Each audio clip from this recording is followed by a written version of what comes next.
Netaji Subhash medical college and hospital, multi speciality 350 bedded hospital, अनुभवी doctors and trained paramedical staff, 24 hours emergency services. Netaji Subhash medical college and hospital, Amhara Bihta, Patna.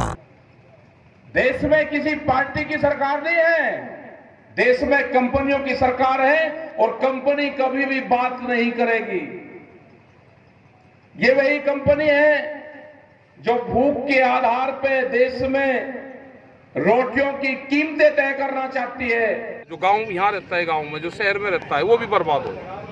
दो mall एक शहर में खुलेंगे, पूरा जो व्यापार है वो सब खत्म होगा, सब खत्म होगा। बड़ी कंपनियों के हाथ में जाएगा, ये नहीं जाने देना। यहाँ के बिहार के लोगों को, नौजवानों को उठना पड़ेगा, आंदोलन करने पड़ेंगे। ट्रैक्टर से आंदोलन जिस दिन शुरू हो जाएंगे उस दिन बिहार के किसान की जीत होनी शुरू हो जाएगी। बिहार के किसानों के बारे में आपकी क्या है? बिहार के किसानों को आंदोलनकारी बनाना है, तो पुराना आंदोलनकारी था, इसको आंदोलनकारी बनाना, बैरिकेटिंग तुड़वाने हैं इससे।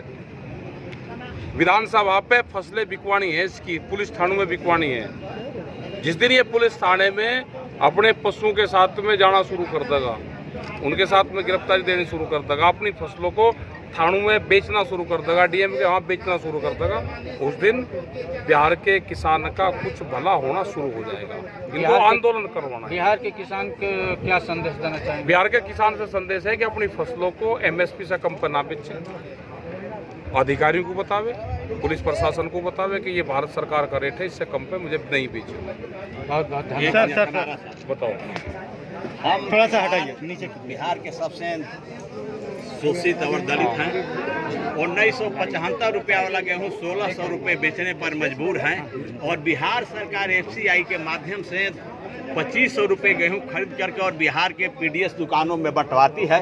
इतना शोषण और अत्याचार गुलाम भारत में भी नहीं था। इसको कैसे तत्कालिक इंजेक्शन के रूप में हम इंजेक्शन ये है कि आंदोलन वहाँ पे जाओ, बेचना नहीं, भारत सरकार का ये रेट है, किसान मर जाएगा। वो तो वादा किया है, अड़हतिया को पैसा लिया है, बेटी की शादी है, खाद देना, उपज किया और उसको बेचने की लाचारी है, वो रख कहाँ सकता है? नहीं, वो तो किसान को भी करना पड़ेगा कि मुझे इससे कम पे नहीं बेचना, सरकार का रेट है, मुझे पर्चा दे बना के कितने इसमें खरीदा। वो नहीं, ये कानून जो दिल्ली में बनाने जा रहे, जो आंदोलन चल रहा है, यही तो है कि उसके कम पे खरीद ना हो। उसके लिए लीगल कानून बने कि कोई व्यापारी कोई भी उसके कम पे, चाहे सरकार खरीदे या बाजार खरीदे, उसके कम पे खरीद ना हो। कुछ किसानों को समझना पड़ेगा और जब ये कानून बन जाएगा तो अपने आप उसको सजा का प्रावधान उसमें होगा। ठीक है जी। 1917 में महात्मा गांधी का आंदोलन और 1930 में सरदार वल्लभ भाई का आंदोलन तात्कालिक आंदोलन था। चंपारण में नील क्रांति का आंदोलन था तो वहाँ के नील क्रांति को उद्धार हुआ और जो मांग था वो पूरा हुआ। बारदोली का आंदोलन था सरदार पटेल का, तो वहाँ तात्कालिक टैक्स हटाया गया। हम उम्मीद करते हैं इस आशा से कि तात्कालिक बिहार के किसानों का भी यहाँ पाए हैं। हम करने और मरने के लिए तैयार हैं। 1975 रुपया यहाँ का किसान गेहूँ बेचे और इसके लिए लड़ाई लड़ी जाएगी, हम लड़ाई लड़ी जाएगी। ट्रैक्टर से आंदोलन होगा। जिस दिन किसान गेहूं भरकर पटना की तरफ को चलेगा, उस दिन उसको 1975 मिलेगा और ये नौजवान अपना ट्रैक्टर लेकर चलेगा, पटना की तरफ को चलेगा, सड़कों पे चर के ग्रुप लगा कर चलेगा, पीछे से कोई वाहन अटैक नहीं करेगा, चार के ग्रुप में चलेगा, रास्ता नहीं देगा ये जाने के लिए। जहाँ रोकेगा पुलिस फोर्स वहीं ये बट्ठेगा, टेंट लगाकर बट्ठेगा, वहीं अपना लंगर भंडार चलाओगा। उस दिन शुरू होगा आंदोलन। सर अभी 18 मार्च आंदोलन किसानों ने किया था, रेल जाम किया था बिहार में, उस पर रेल प्रशासन वो तो करेगा भाई। हम ये निवेदन करना चाहते हैं कि बिहार के किसानों का गेहूं खरीदा जाए। अदर स्टेट से पीडीएस दुकानों के लिए बिहार में गेहूं नहीं आएगी। रेलवे हम रोकेंगे और बिहार के किसानों से इसमें मिलेंगे। आप प्रेस से हो या किसान हो? किसान तो आप किसान तो अलग बात करिए, पहले प्रेस से तो बात कर लो। आप बताओ, जिस दिन ट्रैक्टर लेकर आप चलोगे उस दिन बिक जाएगा। सर, बिहार में पहली बार आपके द्वारा यहाँ महापंचायत किया गया, क्या संदेश देना चाहते हैं? देखो, संदेश ये है कि एमएसपी पे कम पे खरीद पूरे देश में ना हो, उसके लिए भारत सरकार कानून बनाए। आज भी 25,000 ट्रैक्टर दिल्ली के चारों तरफ लगे हुए हैं। हमको एक दिल्ली पटना को बनाना पड़ेगा। जिस दिन पटना को किसान दिल्ली बना देगा, पटना के चारों तरफ किसान अपनी फसलें लेके और इसी तरह के आंदोलन शुरू कर देगा, उस दिन यहाँ के किसानों का भाग्य परिवर्तन हो जाएगा। आंदोलन करना पड़ेगा।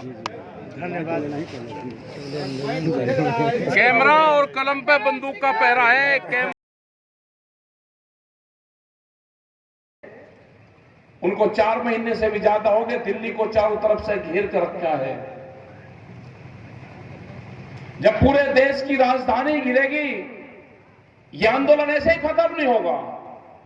क्योंकि अगर किसी पार्टी की सरकार होती तो जरूर बातचीत हो जाती।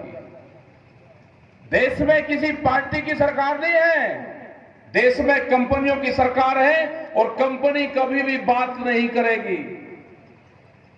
ये वही कंपनी है जो भूख के आधार पे देश में रोटियों की कीमतें तय करना चाहती है। आप अगर जाकर देखोगे इन कंपनी के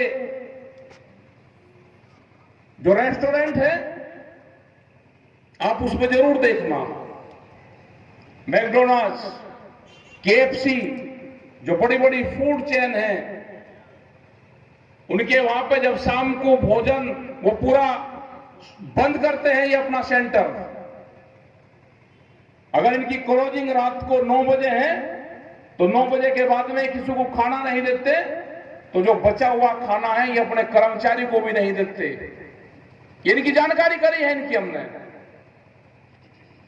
उन्होंने कहा कि नहीं, बचा हुआ भोजन कर्मचारी को नहीं देना, बचा हुआ भोजन डस्टबिन में जाना, कूड़ादान में जाना है और कैमरे के सामने में जाना है। वो कंपनी के लोगों को वो पूरा डाटा दिखाना पड़ता है कि अगर ये गुलाब जामुन का पैकेट खुला और इसमें 8 गुलाब जामुन है और 2 गुलाब जामुन रात के 8 बजे ग्राहक ने खा गया और 6 गुलाब जामुन उस डब्बे में बची, तो वो डस्टबिन में जाएगी, वो दूसरे कर्मचारियों को खाने के लिए फ्री में नहीं दिया जाएगा।